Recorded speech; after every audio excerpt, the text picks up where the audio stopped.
Hi, this is Andre the Real, and you're watching True School Sports. It's personal between me and you, and I'm going to do you some serious harm, you big stiff idiot. Zorro, exposed by Bivol, proudly presents something the boxing game's been missing. Hey, what's going on? It's your boy BT, and I came here to talk some boxing with the thousands of Zorro exposed by Bivol subscribers. Now, wanted to talk about him, man. What a fighter. What a story. It's been a long time coming, and I feel like in a way, like I haven't been a part of it, but I've seen it from afar. You know, tonight, the highlight of the card for me on Showtime was none other than Albuquerque, New Mexico's very own Brian La Bala Mendoza, a.k.a. the hardest working fighter at the Salas gym. Because every time I go to Las Vegas, there's never a time where I go to Las Vegas and I don't see Brian Mendoza in the gym. And this has been a common theme the couple of times that I went to Las Vegas this year. He's always been there. You know, he's never not been there. So he always struck me as a diligent guy who lives the life of a fighter. And one thing I know about life is that God rewards the diligent. And, you know, tonight, you know, he got rewarded. He took a fight against Jeison Rosario, less than 2 weeks' notice, moved up to 160 to do it. And man, oh man, did he have the performance of his life. He went there tonight, dropped Jeison Rosario with the body shot, dropped him with the uppercut. I mean, he beat the living breaks off of Jeison Rosario. You know, and what a win for him, because this is a guy that was supposed to fight Julian Williams just last year. That fight didn't happen because Julian Williams pulled out the fight. This is a guy that lost to Jeison Ramos. So he's been fighting good competition, and he's been getting better through experience.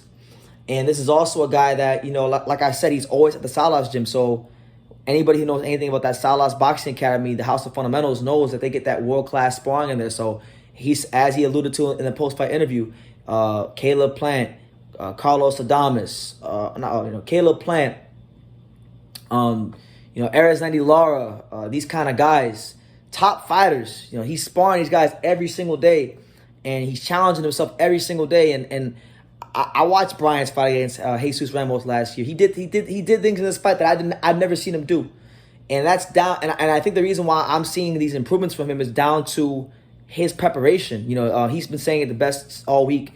You know, preparation meets opportunity. Opportunity meets preparation. That's when you get a chance to make something of yourself in this world and in life. And he's done that tonight.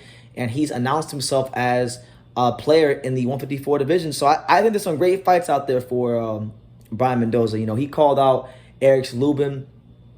I think that'd be a good fight. You know, you got obviously, you got Danny Garcia, which I think is be a money fight for him, but I don't think Danny will take that fight because, you know, Brian Mendoza is not a money fight for him. You got a lot of guys at 54 and 60 that he could fight. Julian Williams, who he was supposed to fight last year, that'll probably make the most sense. You got him. You got maybe Tony Harrison, who's sitting around waiting for a fight. You got the dude Fedor, who beat Nathaniel Gallimore on the undercard. There's fights out there for Brian La Bala Mendoza, but I don't care who it is. Just get him a name. I know he'll take it because he's a real fighter and he lives that life. That's why he can take a fight on 2 weeks' notice, less than 2 weeks' notice, and fight a former unified champion like Jeison Rosario and not just beat him, but look good doing it. That punch variation was elite. The counter punching, the straight right hand out the ropes. I mean, he was just doing so many beautiful things in there. The body shots. And this was a Jeison Rosario who had won some fights. And let's talk about Rosario now. This is Rosario that, you know, coming off of the heels of back-to-back stoppage losses to Charlo and Jamel Charlo and Eric Lubin. He had won some fights on the low in the Dominican Republic. He had backdoored his way in the WBA rankings via Samson Lukowicz and good management. And this is really his first TV appearance since he got stopped by Eric Lubin and Jamel Charlo. And he went in there tonight. He was doing a lot of dirty things, punching on the break and just acting very spiteful towards Brian Mendoza. And it didn't hinder Brian Mendoza. If anything, it only added more fuel to his fire. And one thing I got to say about Rosario, man, I think, you know, who am I to tell a guy to retire? I'm just a little old BT from South Florida. But, like, Rosario has had this problem his whole career, going all the way back to Nathaniel Gallimore. He got stopped by Gallimore. He got stopped by Charlo with a jab. He got stopped by Eric Lubin. Now he's getting stopped by Brian Mendoza. So he's having a durability problem. I don't know if that's something you could fix. And it's becoming a recurring theme. So he's already become a unified champion. I don't know how much longer he has left in his career, because when you have that lack of durability, even fighting the most pillow-fisted fighters in the world, they'll have a chance against you because you just don't have the durability to take punches. You know what I'm saying? So he needs to really make an adjustment. I mean, he's been going from trainer to trainer. I mean, he went from Chiro Perez, who I think he should have never left, because Luis Chiro Perez got the best out of Jeison Rosario. That's who he won the title with. But he went from him. Then from him, he went to go train with Herman Caicedo for the Lubin fight. Got stopped with him. And then now he's been training with Chino Rivas, who is most known for his work with Tevin Farmer. You know, not to talk down on him, but I've never really been the highest on him as a trainer. So, I mean, it's just been constant instability with the trainer situation, on top of durability issues. I think he really needs to reevaluate what he's doing wrong, because he's doing something wrong. And that's what it is. But I don't want to take away from Brian Mendoza. Tonight's his night. He's been grinding in the dark for a long time. A lot of things have went wrong in his career. And this just goes to show you that when you stick with things in life and you don't get discouraged and you keep pressing forward, no matter how hard life may feel, no matter how much it may seem things aren't going your way, you know, if you're diligent and you work hard, God will reward that. And tonight was his night where he got rewarded, and he has officially thrown his name in the mix to get fights at 154 with the likes of, you know, Danny Garcia, Julian Williams, Tony Harrison, Erickson Lubin, maybe the Fedor, who just won his fight against Gallimore.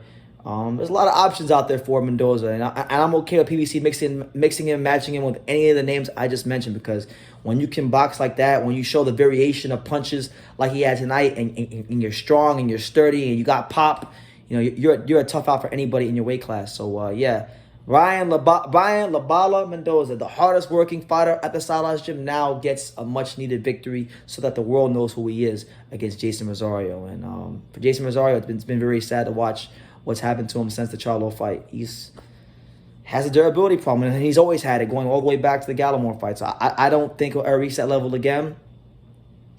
But he's got to look deep inside of him and pull something out of him if he wants to ever be a factor in boxing again. But yeah, that's the news, man. Brian Mendoza is here. He's announced himself to the world.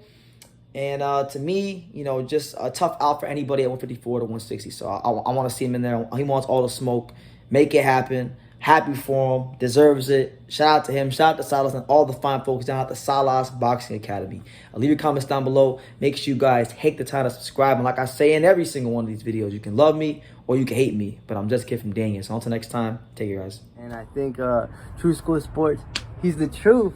One of the best YouTube, the best. Ooh, the number one. Number one. Brandon, you've been there, man, and you're building up a good following with us. Thank you. And I'm proud to be a part of what you're doing, too. You are spectacular. And Thank you, man. All the best to True School Boxing, and keep up the good work.